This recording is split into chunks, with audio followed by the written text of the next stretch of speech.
semuanya, apa kabar? Salam saudara-saudariku dan semua Ladyverse yang ada dimanapun Anda berada. Kembali bersama Lucy Daiva Channel. Yang kemana-mana, pinjam jempolnya ya kalau kamu belum cek lonceng merahnya dan belum subscribe tentunya. Baik, subscribe dulu dan jangan lupa share ya, like and comment. Ya, Bapak Ibu Saudara, kesaksian hari ini datang dari seorang kolonel Angkatan Udara. Nggak main-main ya. Seorang kolonel Angkatan Udara bernama John Kennedy Ginting. Menjadi Kolonel John Kennedy Ginting. Beliau sekarang pangkatnya kolonel di Angkatan Udara. Dan beliau akan bersaksi bagaimana beliau bisa seperti saat ini.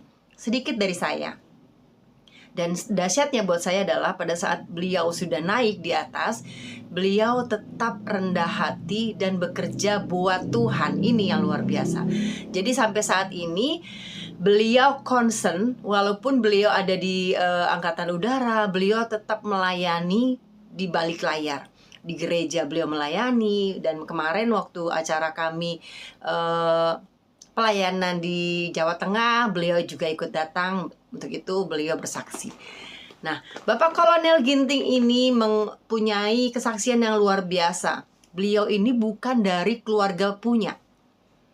Beliau dari keluarga biasa-biasa aja, bahkan di bawah dari biasa seperti saya ya.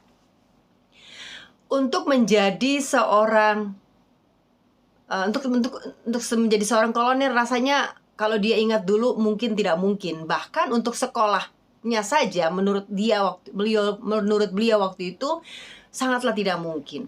Sehingga ada cerita di mana pada saat tes, nah bukan kebetulan ya, Tuhan memberikan talenta kepadanya, otak yang cerdas. Jadi setiap sekolah beliau ini mendapatkan peringkat yang bagus. Pada saat akhirnya ada penerimaan untuk masuk ke tentara ya, Angkatan Udara, beliau mencoba.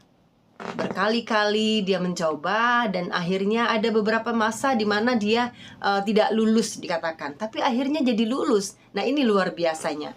Dan ini yang akan kita dengarkan cerita. Yang tadinya cuma ngeliat-liat pesawat di atas tebing, yang dia berharap dia bisa menjadi pilotnya, hanya itu saja. Tapi akhirnya Tuhan berikan bukan cuma sekedar pilot, beliau menjadi tentara. Bagaimana kisah selanjutnya kita akan dengarkan, dan jangan di skip ya.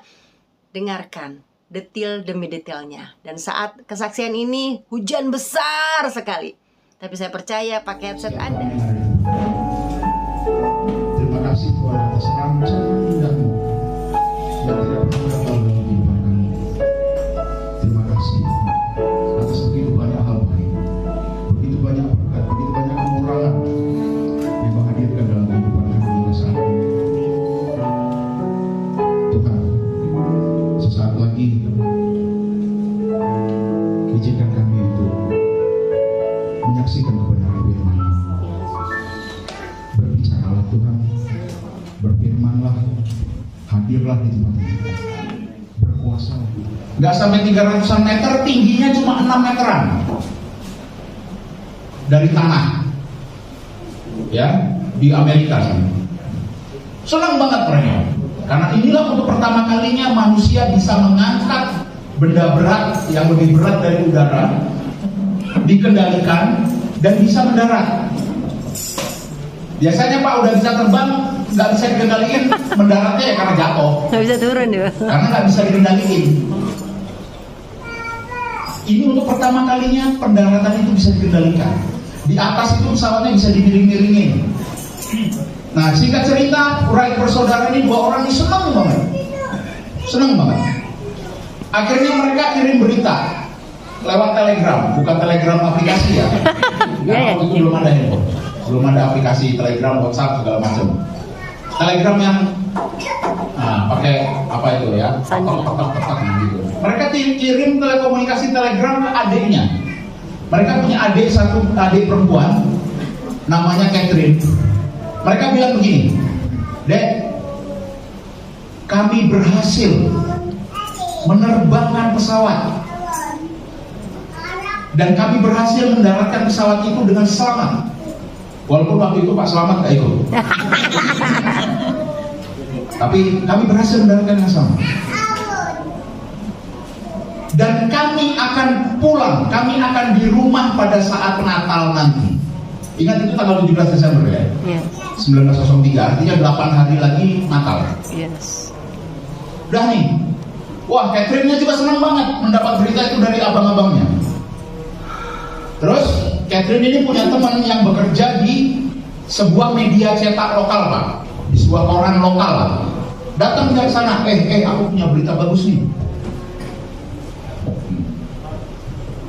Abangku berhasil menerbangkan pesawat dan mendarat. Mereka nanti akan Natal di rumah. Apa tanggapan dari media itu, dari orang lokal itu? Mereka cuma bilang begini, oh senang dong, nanti Natalan bareng di rumah. Selamat ya, nanti bisa Natalan di rumah. Catherine kecewa, sangat kecewa. Dan media lokal itu tidak sadar bahwa mereka baru saja kehilangan sebuah berita besar, berita penting yang kalau mereka dengerin dan mereka beritakan saat itu, mereka adalah media pertama kali di dunia yang berhasil memberitakan tentang keberhasilan manusia menaklukkan angkasa. Tapi mereka melewatkan berita itu. Akhirnya berita itu diambil sama media lain. Dan media lainnya yang memberitakan manusia pertama yang terbang, pesawat pertama yang bisa dikendalikan. Dan sekarang sekian puluh tahun kemudian, sudah 100 tahun lebih ya, 120-an tahun lebih kurang, kita sudah bisa kemana-mana pakai pesawat, mengangkut sekian ratus penumpang. Ya, itu baru saja mereka kehilangan berita besar. Itu terjadi di bulan Desember. Saudara terkasih, kita yang ada di sini, saya bukan jemaat dari sini, saya juga bukan jemaat dari GBI Kota Wisata Cibubur. Tapi saya sama halnya dengan Bapak Ibu saudara-saudara semua adalah orang yang sudah menikmati kebaikan Tuhan. Yes. Amen. Yang sudah diberkati dengan berlimpah-limpah. Ya. Di tengah semua kesalahan, semua dosa, semua pengkhianatan kita kepada Tuhan. Ya, betul. Tuhan tidak berhenti mengasihi Kasih kita. Amin. Bulan Desember, kembali lagi ke masalah bulan Desember. Kita orang-orang percaya selalu menanti-nantikan kedatangan bulan Desember ini dengan penuh sukacita. Sebenarnya apa sih yang kita tunggu-tunggu di bulan Desember itu, Bapak Ibu saudara? Berita sukacita apa? Ya kan? Kalau tadi ada sebuah media yang tidak cukup cerdas untuk mendapatkan sebuah berita besar dan akhirnya mereka kehilangan berita besar. Sekarang berita besar apa yang kita sedang terima di setiap bulan Desember? Sukacita, damai sejahtera. Kabar baik. Banyak dari kita mengatakan berita keselamatan. Ya, tidak salah dan tepat. Tetapi sebenarnya keselamatan itu bagian dari apa, Bapak dan Ibu sekalian? Mungkin ini dimatiin. Berita besar apa di balik sekedar keselamatan itu yang Tuhan mau sampaikan kepada kita? Kita mungkin bisa baca Yohanes 3 ayat 16.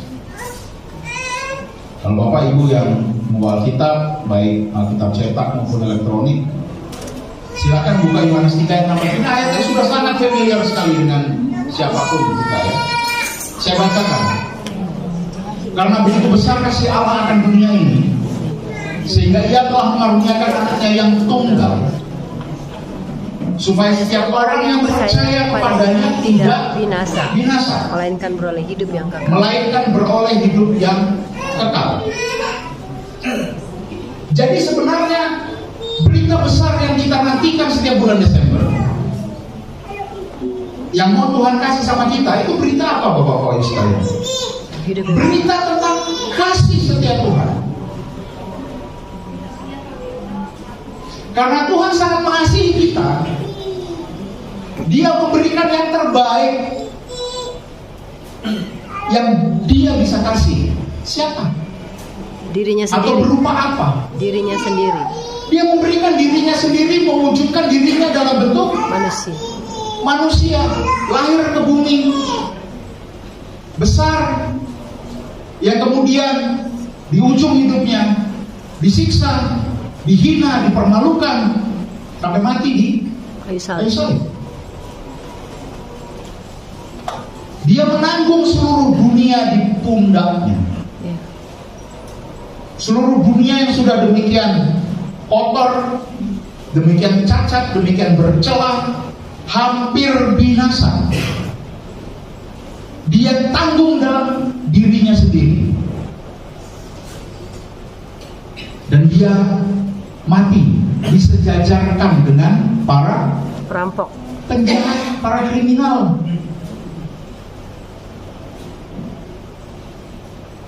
Bapak Ibu bayangkan pengorbanan atau kasih yang lebih baik seperti apa, yang lebih baik dari itu. Gak ada lagi, Pak. Pegang ini saya. Aku mau cari air. Nah, sebelum era Yesus Kristus, Tuhan sebenarnya sudah mencoba berkali-kali untuk, bahasa kerennya itu, berrekonsiliasi dengan manusia. Sejak Adam dan Hawa jatuh ke dalam dosa, manusia itu sudah masuk dalam perangkap dosa yang terus-menerus, tidak habis-habis, tidak putus-putus. Tuhan kirim orang-orang yang Dia percaya. Abraham tidak bisa. Begitu Abraham mati, kembali lagi manusia seperti itu. Dia kirim lagi, terus Musa. Kita sebut saja semua nabi. Musa, Daud, Salomo. Semuanya gagal. Ada hal-hal yang membuat mereka juga jatuh ke dalam dosa.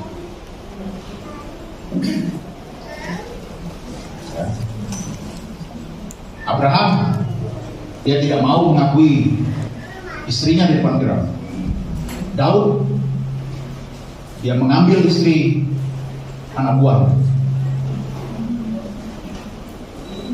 Semuanya punya kegagalannya masing-masing. Tapi sampai kemudian satu hari di sebuah kota kecil, Bethlehem, lahir seseorang yang sampai akhir hidupnya tidak pernah gagal menyelamatkan manusia, tidak pernah jatuh ke dalam dosa.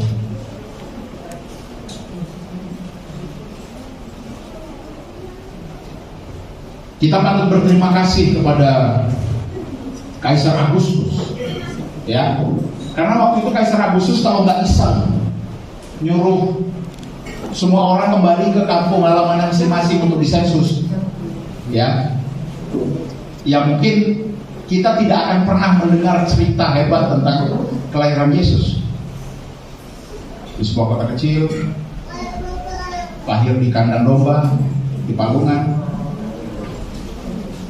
Tapi kita bisa melihat betapa Tuhan hadir. Tuhan hadir untuk siapa, Bapak-bapak Ibu sekalian? Untuk semua orang. Ingat dalam cerita Natal, siapa orang yang pertama kali dikasih tahu sama Tuhan tentang kelahiran Yesus?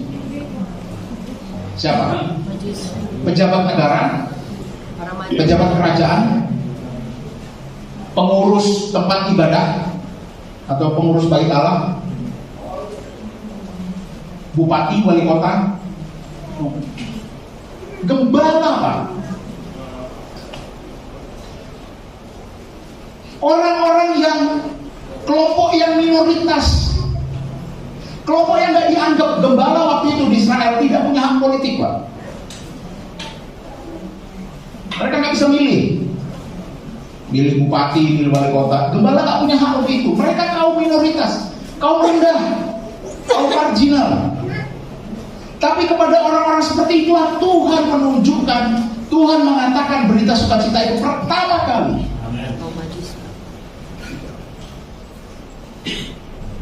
Siapa? Gembala. Setelah itu baru Tuhan katakan kepada orang-orang Majus. Orang-orang Majus ini orang-orang yang secara ekonomi kaya, Pak, mapan. Makanya mereka bisa kasih emas, kemenyan, dan mur. Itu kalau bukan orang kaya yang punya nggak mungkin. Ya, artinya Tuhan hadir untuk siapa saja. Termasuk Tuhan hadir untuk kita semua di sini. Semua jemaat gereja ini, semua warga desa ini, semua.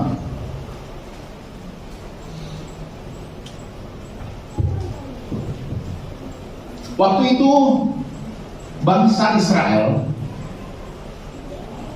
adalah bangsa yang dalam budaya sehari-hari mereka itu, mereka kemana-mana bawa tongkat. Bawa tongkat. Biasanya di ujung tongkat mereka itu ada pahatan tulisan.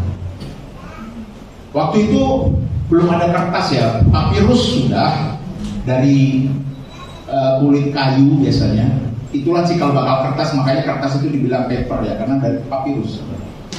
Terus, tapi mereka banyak nyatet di tongkat atau di loh-loh batu.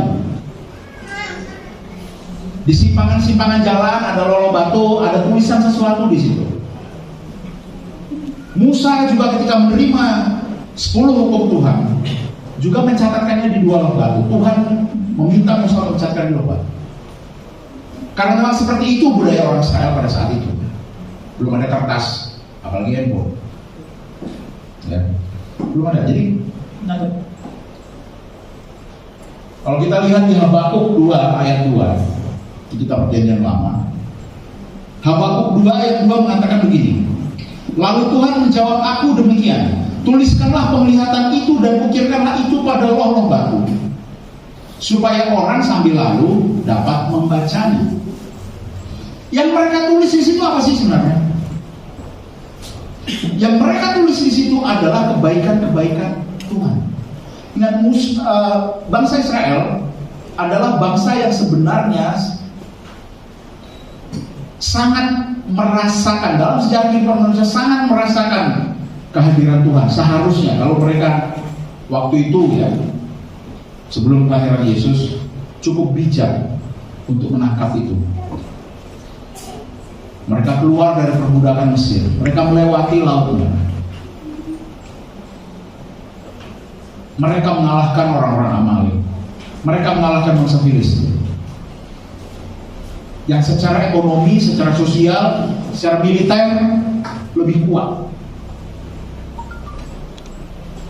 Nah, bangsa Israel menuliskan itu semua di loh-loh batu atau di tongkat-tongkat yang mereka bawa. Tuhan membebaskan kami dari perbudakan. Tuhan memimpin kami mengalahkan bangsa Amalek. Tuhan melindungi kami dengan tiang awan dan tiang api. Tuhan, dan seterusnya dan seterusnya dan seterusnya. Semuanya catatan tentang kebaikan-kebaikan Tuhan.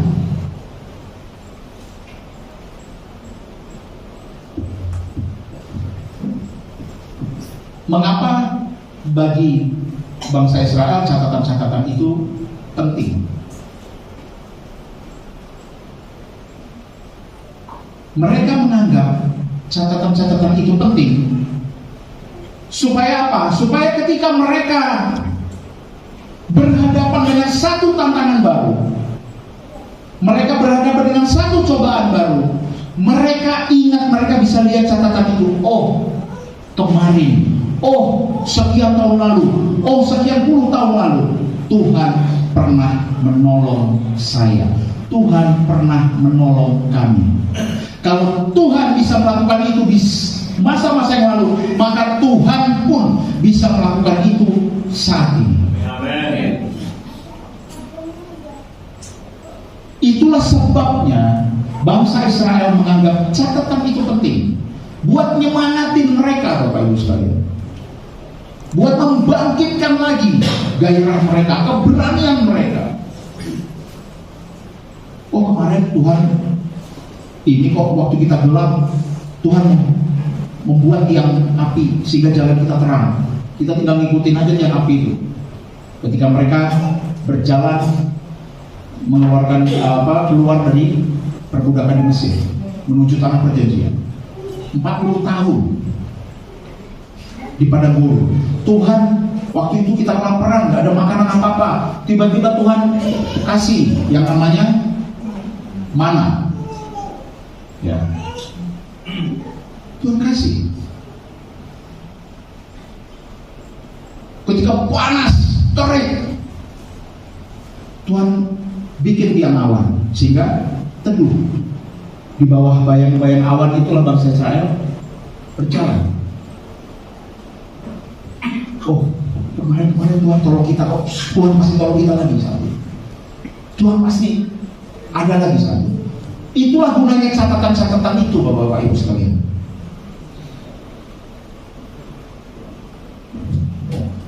Itulah gunanya catatan-catatan itu. Nah, sekarang kembali lagi kepada bulan Desember. Bulan Desember itu bagi kami di komunitas penerbangan ya satu bulan sejarah penerbangan. Bagi kita semua orang percaya, kita mendapat berita sukacita yang besar, yaitu berita tentang kasih Tuhan. Sekaligus bulan Desember itu adalah bulan terakhir setiap tahun. Betul ya? Sekarang tanggal 26, 5 hari lagi kita sudah meninggalkan 2022, masuk ke tahun yang baru 2023.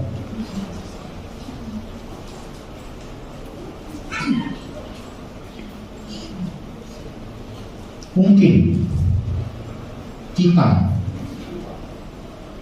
belum membiasakan diri membuat catatan-catatan tentang kebaikan Tuhan dalam hidup kita. Tapi menjelang akhir tahun ini, Bapak Ibu sekalian, mari kita lihat lagi ke belakang.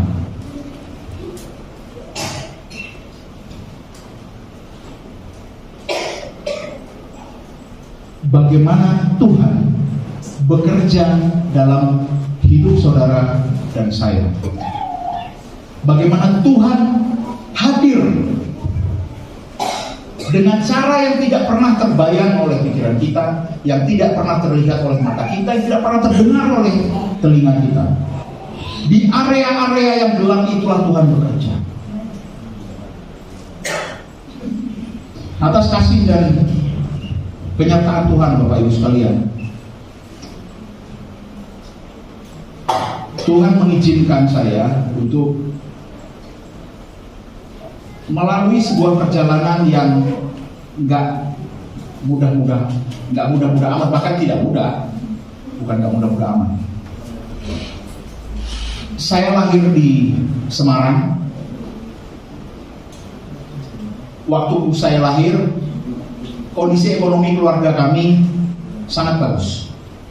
Bapak saya bekerja di pelabuhan di Tanjung Mas waktu itu, uang nggak kurang. Hari Natal seperti ini, kado berserakan di lantai. Pohon terang kami tinggi. Tapi setelah itu kondisi berbalik. Perusahaan tempat bapak saya bekerja tutup, sehingga bapak saya harus banting setir lah istilahnya, menjadi petani di Sumatera, di Provinsi Jambi. Saya kelas 4 SD waktu itu. Kami harus pindah ke Jambi, dan saya menamatkan SD saya di sana. Bapak saya petani, tiap hari nyangkol, pulang berangkat sebelum matahari terbit, pulang setelah matahari terbenam, nyangkol sawah. Kami 3 bersaudara waktu itu. Sekarang sih udah 4, tapi adik saya yang kecil waktu itu belum lahir.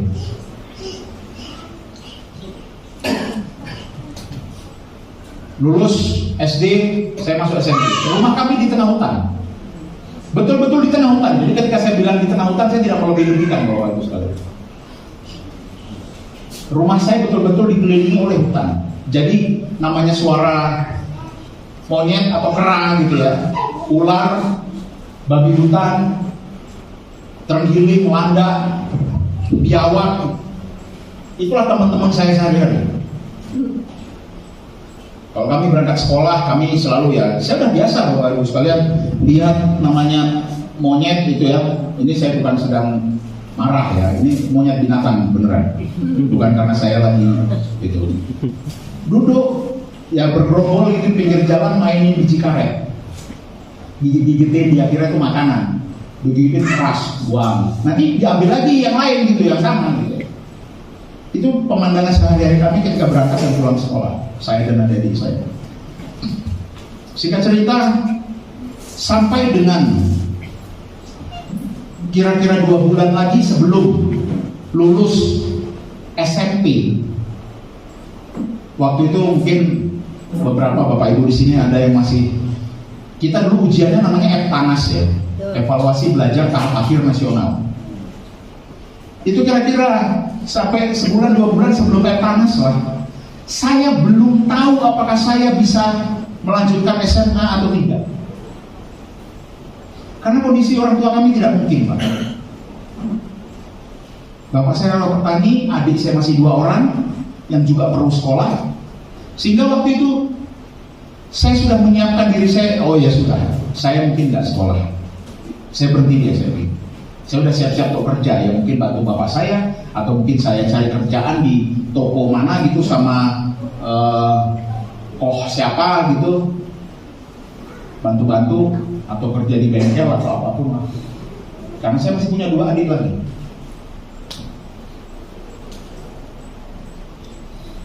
Saya belajar dari, ya saya bersyukur bahwa Tuhan menitipkan saya kepada 2 orang tua yang hebat. Seorang ayah yang tidak mengenal rasa takut, seorang ayah yang mungkin kalau dalam ukuran manusia ini orang kepedean.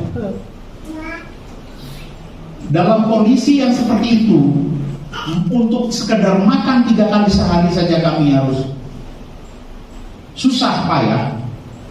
Bapak saya itu dengan yakinnya pernah mengatakan kepada saya, kau nanti sekolah di SMA Saverius, katanya gitu. Kalau ada yang pernah ke Jambi atau Palembang, Saverius itu sekolah swasta yang paling top. Itu swasta dan pasti biayanya mahal. Tapi bapak saya bisa dengan percaya diri ngomong kayak gitu, oh nanti sekolah di ini. Ibu saya, ya namanya perempuan biasanya lebih realistis. Ibu saya cuma bilang, dari mana duitnya? Di SMP itu Bu, setiap akhir Bapak Ibu sekalian, kalau sudah akhir tahun ajaran naik kelas, saya selalu mengumpulkan buku-buku tulis saya. Buku tulis saya waktu itu yang tipis-tipis, sampulnya itu biru tua, tipis, bukunya tipis banget. Nah itu kalau ada sisa kertasnya itu saya sobekin yang masih kosong, yang belum sempat kepake karena masih sisa gitu ya. Saya sobekin rapi, terus saya jahit sendiri jadi 1 buku sendiri untuk mengurangi beban orang tua saya membeli buku tulis. Karena masih ada 2 adik saya yang harus dipikirkan. Singkatnya, saya gak yakin apakah saya bisa sekolah SMA atau tidak. Saya tahu kedua orang tua saya berdoa. Berdoa untuk apa? Untuk dapat uang. Tuhan kasih kami uang sehingga anak kami bisa sekolah. Seperti itulah kira-kira doa bapak ibu saya. Itu saya belum jelas akan ke SMA atau tidak sampai suatu hari saya dipanggil ke ruang ketika saya udah kelas 3 SMP nih. Saya dipanggil ke ruang kepala sekolah. Dia panggil saya John karena nama saya memang agak keren ya.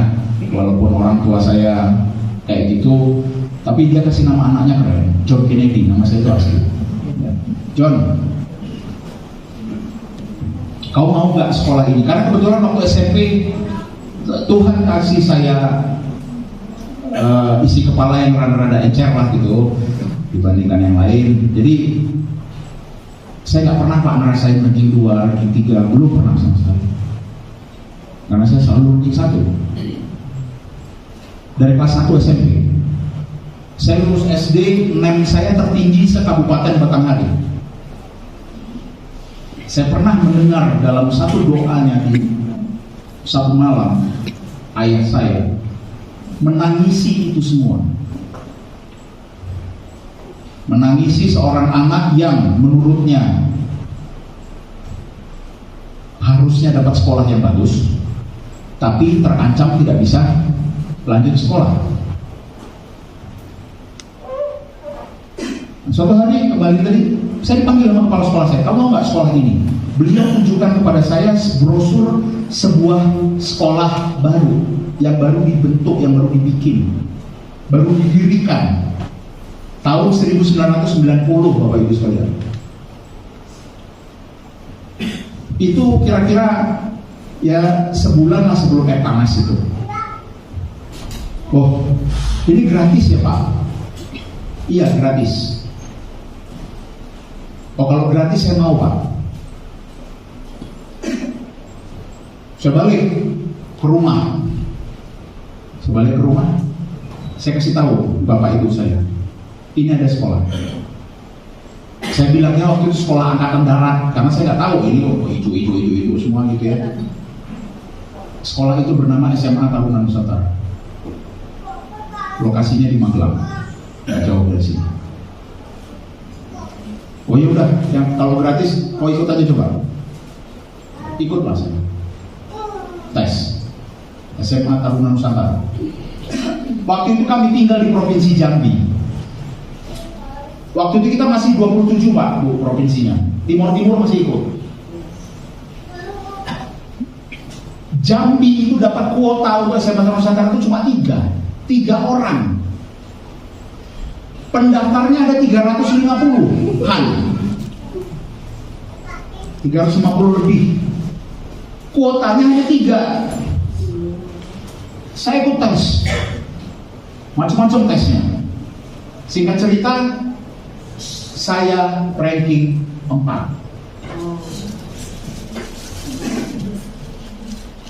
Yang diambil 3. Berarti nomor 1, 2, 3 dong. Yes. Saya pulang ke rumah menangis. Ibu saya menangis. Bapak saya diam saja. Dia cuma bilang, ya sudah, Tuhan pasti kasih jalan. Habis itu besoknya Pak, besoknya atau 2 hari kemudian saya lupa ya, ada seorang anggota Koramil waktu itu ya, Komando Rayon Militer, pangkatnya Kopral, merah 1 di sini, patah gini, Kopral 2, datang ke rumah. Ini Pak, rumah Pak Ginting ya? Oh iya betul Pak. Pak, waktu itu pakai bahasa Jambi ya. Di soal Korem Pak. Bapak saya sama saya dipanggil ke Korem, Komando Rayon Militer di kota Jambi. Berangkatlah kami pakai angkot ke Jambi Pak, berdua. Di situ sudah berkumpul teman-teman saya yang ikut tes, yang 3 orang yang lulus itu, sama ada 1 lagi, saya nggak tahu ini siapa. Tapi yang jelas kenapa dia dipanggil saya nggak tahu. Sama orang tuanya. Dikasih tahulah kami, Pak, Bu, Jambi dapat kuota tambahan 2 lagi. Karena ada provinsi yang lain yang di Jawa Barat, Jawa Tengah, Jogja itu tidak bisa memenuhi kuota mereka. Misalnya mereka dikasih 20 gitu, mereka cuma dapat yang lulus 15 misalnya, masih ada sisa 5. Tuh mereka akhirnya sama panitia pusat dikumpulin, dibagi-bagi lagi ke daerah-daerah yang kuotanya masih kecil, tapi yang memenuhi syaratnya banyak. Termasuk Jambi dapat tambahan 2 lagi. Yes. That's the way our God works. Itulah cara Tuhan kita bekerja, Bapak Ibu sekalian. Dia gak kasih Bapak Ibu saya uang. Walaupun dalam doa Bapak Ibu saya mereka meminta uang, saya yakin itu. Walaupun ketika mereka berdoa saya sudah tidur. Tapi saya yakin ketika mereka berdoa mereka pasti minta uang. Karena dalam hikmat manusia, uanglah yang bisa menyelesaikan masalah sekolah saya. Dalam hikmat manusia, Bapak Ibu sekalian. Dalam hikmat kita. Tapi hikmat Tuhan tidak terbatas. Hikmat Tuhan tidak bertepi. Dia bisa melakukan apa saja, kepada siapa saja, dengan cara apa saja, di mana saja yang dia mau. Itulah cara Tuhan kita bekerja. Akhirnya, singkat cerita saya bisa sekolah, Bapak Ibu sekalian. Adik saya juga bisa tetap sekolah karena apa? Kalau bapak-bapak ibu-ibu pernah mendengar lagu Berkatmu Lebih Dari Cukup. Berkatmu lebih dari cukup. Nah, ketika Tuhan menganggap kita layak untuk satu berkat yang lebih dari apa yang kita minta, Tuhan pasti akan kasih. Orang tua saya hanya berkeinginan saya sekolah, tapi Tuhan memberikan saya lebih dari sekedar sekolah. Saya dikasih sekolah yang bagus.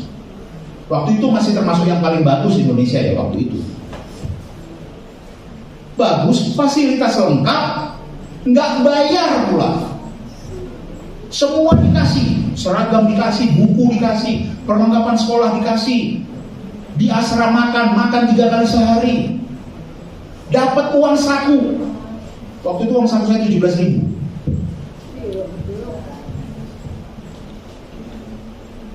Tuhan memberi lebih dari yang kita harapkan. Amen. Tuhan menjawab lebih dari yang kita doakan. Amen. Itulah kalau Tuhan mau. Jadi dari sini kita dapat belajar, saudara-saudara sekalian, jangan pernah membatasi Tuhan. Biarkan Tuhan bekerja dengan caranya sendiri. Amen. Gak usah ngatur-ngatur Tuhan. Tuhan tahu apa yang terbaik bagimu. Sebaliknya juga demikian. Ketika Tuhan kamu minta 100, menurut kita yang bagus sih 100, yang tepat itu 100 untuk saya. Tapi kalau menurut Tuhan yang terbaik untuk kamu itu 80. Syukurilah yang 80 itu, karena itulah yang terbaik menurut Tuhan. Yang terbaik menurut Tuhan itu pasti yang terbaik bagi kita. Tuhan tidak pernah salah. Itu pun pernah saya alami. Karena saya waktu itu masuk, setelah SMA saya masuk ke Akademi Angkatan Udara. Teman saya Pak Christian ini dia masuk Akademi Militer, dia Angkatan Darat. Saya Angkatan Udara, kami satu angkatan. Saya masuk Akademi Angkatan Udara. Semua taruna Angkatan Udara itu cita-citanya menjadi pilot, Pak. Dan saya merasa dalam perjalanan hidup saya, Tuhan selalu memberikan apa yang menjadi harapan saya. Saya mau SMA, Tuhan kasih ya, saya mau bagus lagi. Terus di SMA ya prestasi saya nggak jelek-jelek amat lah. Terus habis itu saya jadi masuk ke Akademi Angkatan Udara. Tuhan kasih saya jalan masuk Akademi Angkatan Udara.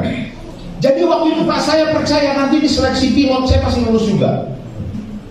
Karena di masa-masa yang lalu Tuhan selalu memberikan apa yang menjadi harapan saya. Ternyata tidak. Saya tidak lulus sekolah pilot. Saya tidak lulus seleksi pilot. Tuhan kasih saya jalan lain. Saya menjadi engineer, teknisi. Jadi kalau pilot itu sopir, Pak. Engineer atau teknisi itu tukang bengkelnya lah. Kalau ada rusak-rusak, kami yang benerin. Nanti pilotnya nerbangin lagi. Nanti ada rusak lagi, kami benerin lagi. Seperti itu. Nah, jadi teknisi, aduh, saya kan nggak familiar dengan permesinan, Pak. Tapi Tuhan tunjukkan jalan.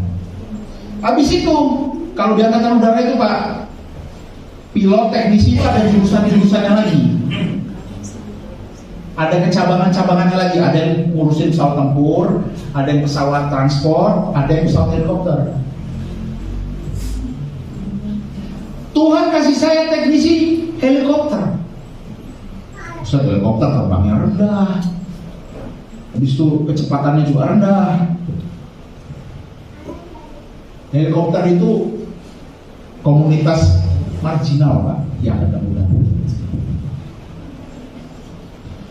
Tapi Tuhan akhirnya pelan-pelan singkapkan semua rahasia di balik keputusannya, semua rahasia di balik rancangannya. Karena helikopter lah saya bisa melihat Indonesia dari Sabang sampai Merauke. Karena helikopter bisa mencolok di mana aja, Pak. Itu ada lapangan bola tadi saya lihat di bawah. Kami bisa masuk sana, pesawat tempur nggak bisa. Mereka harus landing di Jogja dulu, habis itu baru jalan darat ke sini. Saya nggak perlu, langsung ke gereja sini, misalnya begitu ya. Sehingga saya bisa melihat 0 km di Sabang sana sampai Merauke. Saya sudah pernah mendarat di beberapa pulau terluar kita, karena saya di helikopter. Tuhan kasih tahu saya ini negerimu,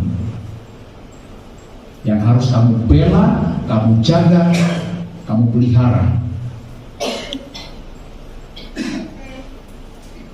Hal yang banyak orang nggak tahu. Jadi, Bapak Ibu sekalian, seperti itulah Tuhan bekerja. Apa yang tidak pernah kita pikirkan, apa yang tidak pernah ada dalam hati kita, apa yang tidak pernah terlihat dari mata kita, apa yang tidak pernah terdengar di telinga kita, disitulah Tuhan bekerja. Dan kalau Bapak Ibu Saudara sekalian mengingat lagi, ini udah tanggal 26, 5 hari lagi masuk tahun baru, kita tinggalkan 2022, flashback lagi ke 1 Januari 2022, hampir 1 tahun yang lalu, ke sini. Coba Bapak Ibu semua luangkan waktu 5-10 menit setelah ibadah ini kembali ke rumah masing-masing. Pakai cara orang Israel itu tadi. Cuma nggak ditongkat, Pak.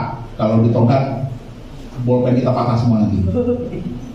Ambil kertas, karena kita sekarang sudah ada kertas. Atau kalau ada handphone, ada tablet, ada iPad, whatever, tulis 5-10 menit aja. Sisihkan waktu, ingat lagi sepanjang tahun ini kebaikan-kebaikan apa yang Tuhan sudah hadirkan dalam kehidupan saya. Mungkin di antara Bapak Ibu Saudara semua ada yang bahkan mengalami mujizat. Ada yang bahkan mungkin mengalami keajaiban. Ketika Bapak Ibu semua melihat tidak ada lagi pintu terbuka untuk satu masalah, untuk satu pergumulan, tahu-tahu Tuhan buka jalan, tahu-tahu Tuhan bukain pintu, sehingga Bapak Ibu bisa masuk.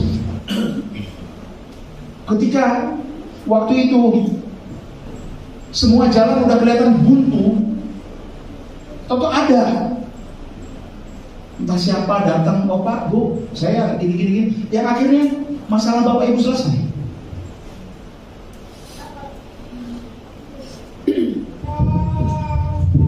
Saya sama sekali tidak percaya kalau catatan Bapak Ibu nanti kosong.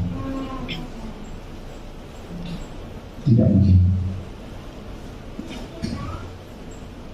5-10 menit tiap hari. Ingat tadi, oh waktu itu saya punya utang sama si ini. udah tinggal 1 hari lagi batas kembaliinnya, kalau nggak dia nanti akan begini-begini. Tahu-tahu ada ini.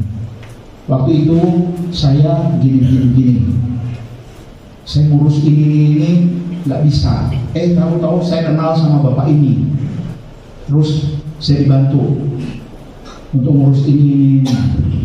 Saya yakin dan percaya Bapak Ibu Saudara-saudara sekalian, dalam hidup kita pasti pernah mengalami hal seperti itu. Pasti. Tidak mungkin tidak. Ya, silakan. Jadi kembali lagi ke tadi. Sebenarnya berita besar apa sih yang selalu datang kepada kita dan kita nantikan di bulan Desember setiap tahun? Berita besar tentang kasih setia Tuhan.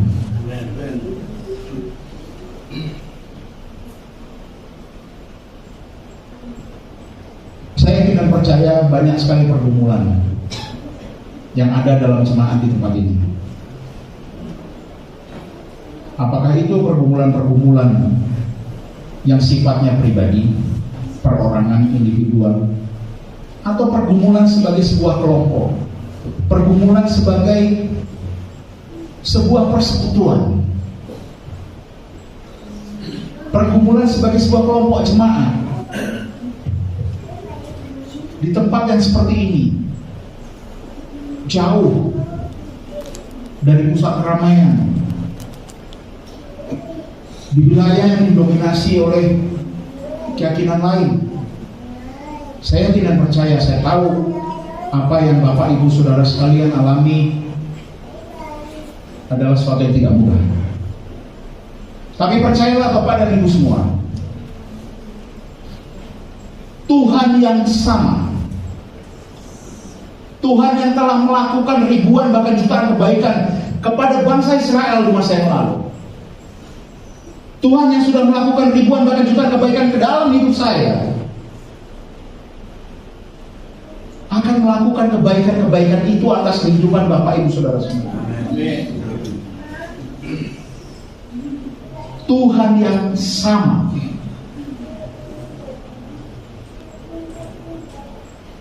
Tuhan yang kuasanya jauh lebih besar daripada pergumulan apapun yang kita hadapi. Seberat apapun pergumulan itu di mata kita, bagi Tuhan itu hanya persoalan mengedipkan mata, Bapak Ibu sekalian.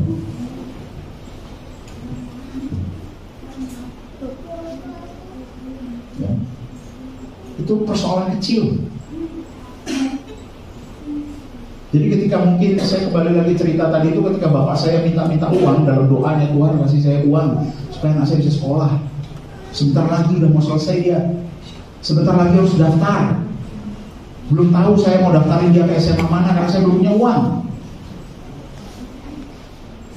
Tuhan mungkin ketawa kali ya. Kamu duit itu begini. Nih, gua kasih mau bagus, kok. Gak usah bayar, bagus lah di sekolahnya. Saya bisa kenal teman-teman dari seluruh Indonesia.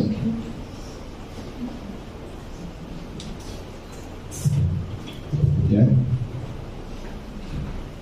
Jadi itulah berita besar yang datang dalam setiap Natal kita, Bapak Ibu sekalian. Ketika saudara-saudara terkasih kita dari Jakarta datang ke tempat ini, mereka adalah orang-orang yang digerakkan oleh Tuhan untuk menjamah jemaat di tempat ini. Mereka adalah bagian dari rencana besar Tuhan yang sedang bekerja untuk jemaat di sini. Mereka adalah bagian dari rancangan hebat Tuhan untuk rancangan hebat lainnya yang Dia siapkan bagi jemaat di tempat ini.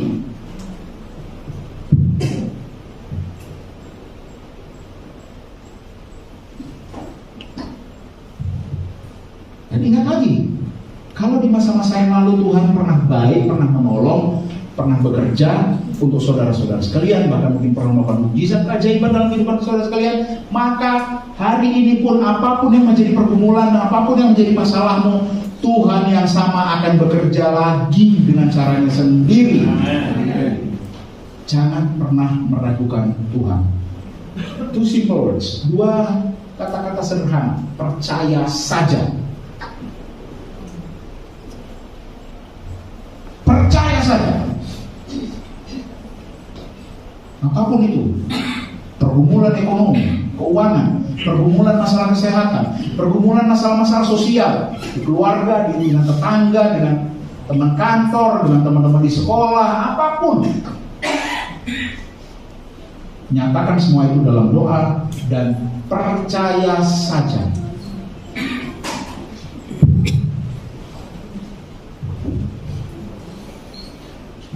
Jadi saudara sekalian, mengakhiri firman Tuhan pada malam hari ini, saya ingin mengingatkan kembali bahwa di bulan Desember ini, di hari Natal ini yang saat ini sedang kita rayakan, kita tidak boleh kehilangan berita besarnya, yaitu bahwa kasih setia Tuhan hadir, tidak pernah berkesudahan dalam hidup. Kasih setia Tuhan tidak berubah. Kasih setia Tuhan tetap sama dari waktu ke waktu. Ya, tidak pernah berubah. Jadi sukacita Natal bukan persoalan pohon terang. Sukacita Natal bukan persoalan kado, bukan persoalan lilin Natal. Sukacita Natal bukan persoalan baju baru, bukan persoalan makanan di toples yang dipajang di atas meja, supaya kelihatan kita sudah Natalan. Bukan, bapak-bapak ibu sekalian. Kalau itu yang saudara-saudara pikirkan tentang Natal, Anda sama seperti media yang di Amerika tadi itu, kehilangan berita besarnya. Yang dia tahu cuma nanti Natalan di rumah loh mereka, wah selamat ya.